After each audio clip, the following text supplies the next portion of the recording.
Tony Tokunbo Fernandez show is all about promoting the true life and success stories of African and Caribbean achievers around the world. If there's a product or initiative you wish to share, feel free to give us a call. The number is 0788 280 9005. A very warm welcome to all our listeners around the world. You're welcome to the Tony Tokunbo Fernandez show, promoting the true life stories and success stories of African and Caribbean achievers around the world. And here we're in the city of Hull in East Yorkshire, celebrating the Hull International Carnival 2023, and the late Shabaka Johnson, may his soul, Thompson, yeah. May his soul rest in peace. Yeah. I'm joined today by a very profound artist, historian, all sorts of things. You produce some amazing music today. Alexander the Great, it's a pleasure to meet you for the very first time today. How are you feeling? For me too. I'm feeling very happy. I enjoyed the audience listening to the songs, because it's so nice when you have an audience that listens to your lyrics and realizes you're trying to tell a story, because it doesn't always happen, especially if it's a very busy place and there's lots of dance music stuff going on. Today was a wonderful audience to listen. And my stuff is, I'm there to tell the stories that most mainstream artists don't tell. And I talk about slavery or the enslavement of others. I talk about politicians whose politics I don't like, and I talk about historical facts that people maybe aren't aware of. One little fact would be that when the World War II ended, in one of my songs I say that France decided to have an all-white celebration, even though they had 250,000 Africans fighting on their side, Moroccans and Algerians. They didn't have anybody representing them at their sort of final celebration of the ending of the war. So I write about those kinds of things and try and pick up little snippets of history that need to be retold. That's what I like to do. Talking about history, can you tell the listeners around the world a bit about yourself, your background, and how the late Shabaka influenced you as a person? Okay. I was born in Trinidad, in the Caribbean, Trinidad and Tobago. My parents left there when I was 3 years old and came to London, as many Caribbeans did in the early 1950s and later in the 60s, to seek work and to also get involved in the rebuilding, if you like, of Britain. And I ended up growing up at a time when the early 60s had a lot of different protest music, particularly from people like Bob Dylan later on, but also the black music movements in America, Motown, Stax Records with the great Otis Redding, people like that, that influenced us here in Britain. And so I became a musician even on leaving school with one of my best friends from school. We formed a band. We wanted to make our statements. We were part of that movement that wanted to see some justice. So it's always stayed with me. And I did all kinds of different music, from blues, R&B, soul, you name it. I did various tours and things with other musicians. I became someone who played for all sorts of different functions. And then in the early 1990s, I decided I was going to go back to my roots, which was calypso, the first music I actually heard around the house. But I wasn't going to sing things that are just, how can I put it, throwaway songs that are just for partying. I have no objection to partying songs, but I don't do them. You have to kind of stick to what you decide to do, and you can admire other music. I love soca music, particularly some of the soca artists around now making great songs, but I would never do it because it's not me. I will continue to do what I do, is to tell those stories that I think need to be told, and it suits me. And it's nice to be still making a living doing something that you really like to do. I also do workshops in schools. I've been doing this now for nearly 30 years. Songwriting workshops, but particularly songwriting in Caribbean style. So it'll be calypso, it will be in reggae style or ska, things like that, to try and get young people to be aware of the original, well, not the original, but yes, well, the building, yes, all right, the original music from the Caribbean that evolved out of the recording era, because the recording era only dates from about the early 1910s, so it's just over 100 years old. And prior to that, we didn't have any way of recording music except by writing it down, and only the classical music world wrote the music down. So all the other stuff was improvised and remembered by ear. And once recording came along, we were able to hear it. The very first recording made of a calypso was in 1914 by the Phillips Company, based in New Jersey in the United States. And they recorded some field recordings of people in Trinidad singing, group singing together. People from stickmen, what they call stickmen, from the stick fighting groups that used to be rivals at carnival time. So there's a long history going back to Africa within the Caribbean, different genres of music. And of course, when the different countries, the different European countries ran different areas, then their music was mixed with the African, and it changes. You have rumba, samba, you have these South American traits.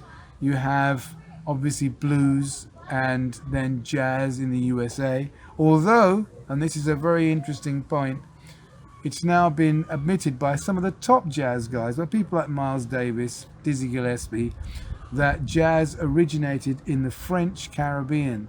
That is the French Antilles, which is Martinique and Guadeloupe, those places where they had superb music played by superb musical musicians, because both those islands are still départements of France. They're departments of France as opposed to independent countries, and the wealthy French that were there wanted to have good musicians to entertain them.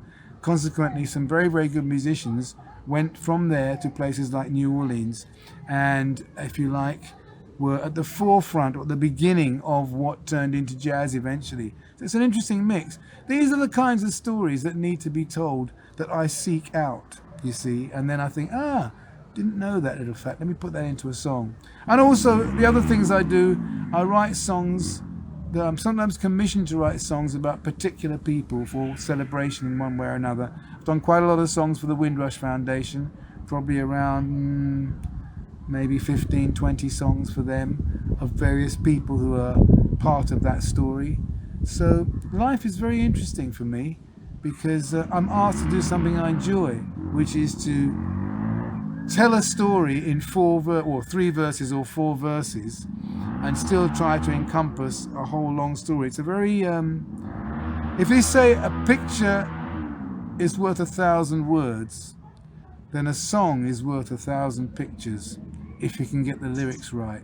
You just conjure up an image with just the right thing. And there are great songwriters in all genres who can do that. People like Kate Bush in one particular sense. And Stevie Wonder, my goodness me, Stevie Wonder, what a genius. What a fantastic songwriter. Just conjure up an image with a line or two, and yeah, it's a beautiful world for a musician, I tell you. I love it. It's a beautiful world, and may the soul of Shabaka rest in peace. Oh, soul of Shabaka. Yeah, sorry, I was going to say, you asked, that was one of your questions. I have to say, I met Shabaka back in 1995, 96, I think, when I went to the Yara Santiwa Arts Centre. Well, it was called Yara Santiwa. It did many things. It had Steel Pan there, it had Masquerade, and they had a Calypso tent, and it was run jointly between Shabaka and Mighty Tiger, who ran the tent. And I already was touring. I had done a bit of a tour with my band, and Shabaka and Tiger had come to see me at an arts centre in Brentford in West London, the Waterman's Arts Centre, and they asked me after that if I would join what was then the ABC, the Association of British Calypsonians. And so I joined it and began to write calypsos to perform there as well. And I began to write for other people. So Shabaka was very much instrumental in me getting more involved with the Caribbean community in my area, which I hadn't been up to then. I was just doing my own thing, but then I got more involved, and then we began to do the juniors, teaching of the juniors how to songwrite, things like that. I also joined a local steel band where I met my wife. It was Glissando Steel Orchestra again, Shabaka, because of the Yar Santuan, because of his direction of it, and because of what eventually became Carnival Village, for which he did a great deal of preparation and fundraising and finally got the deal. He's responsible for a great deal of my involvement, if you like, in both Notting Hill Carnival and things to do with Caribbean culture in general. Yeah. May his soul rest in peace. May his soul rest in peace, and I'm so proud of the legacy you're making today in the music world. Once again, your music was absolutely amazing. Glad you liked it. Thank you. On a very final note, what message you have for Africans and Caribbeans around the world today? Be enterprising. Reach further than you think you can reach in trying to get balance. We are wonderful, talented people. We can see there are so many innovative people in the world, and they are in situations of very poor economic situations, but rich in ideas. Pursue those ideas. Young people, there is no limit to what you can achieve if you just reach for it. Just go for it and stay with your dream and make the world a better place by encouraging collaboration and working together for the good of everybody in your community and beyond. Alexander Great, it's been a pleasure meeting you today. You too. Thank you so much. Keep shining. The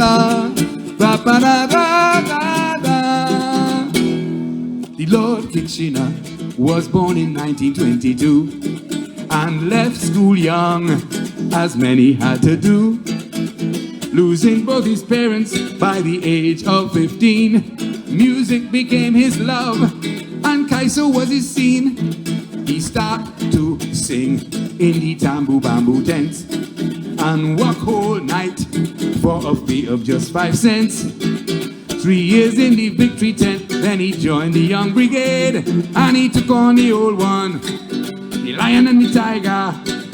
Beginner, pretender, caresser, destroyer, even Attila the Hun. All win, we're going to miss you, and all of these sweet calypsos you would sing.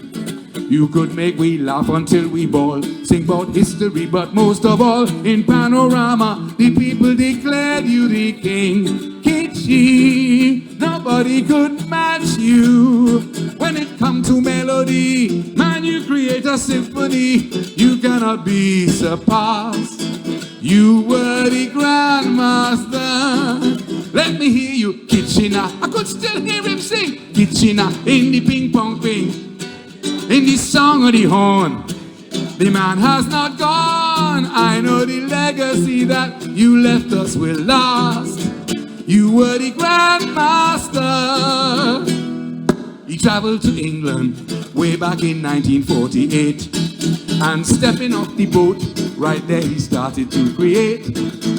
He sang for the crowd, London is the place for me, and soon made his debut up on the BBC. In 3 clubs a night, he would display his calypso arts and had some hits in the UK record charts. Then when he returned back home in 1963, he stayed his position.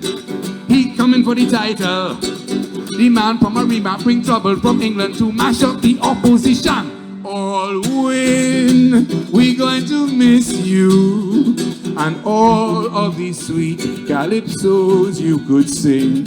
You could make we laugh until we bawl, sing about history, but most of all, in panorama, the people declared you the king. Kitschy, nobody could match you.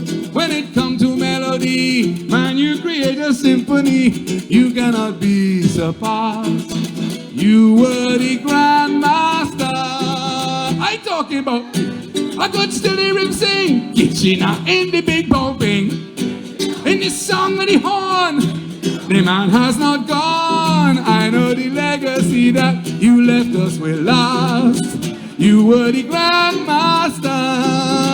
You know he sang in review tent, presiding for over 30 years, and groomed new stars whom now everybody hears. composer, explainer, I what even the black stallion all benefited from the master's cheeky grin. This man put pan right at the heart of Carnival and scaled new heights in this genre musical, winning Panorama 18 times with his mighty songs. And everyone who loved pan, from Chile to Japan, one Kitchener studies in conservatories. That is where this man belong. All win, you know we're going to miss you, and all of the sweet calypsos you would sing.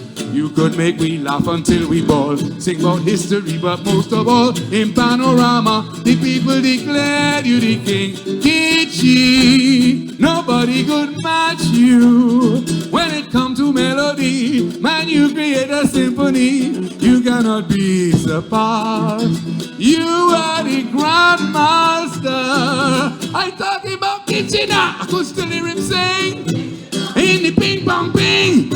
In the song of the horn, the man has not gone. I know the legacy that you left us will last. You were the grandmaster. Kitchener, Kitchener, Kitchener, Lord Kitchener, Kitchener, Kitchener. You were the grandmaster. Thank you very much indeed. Thank you.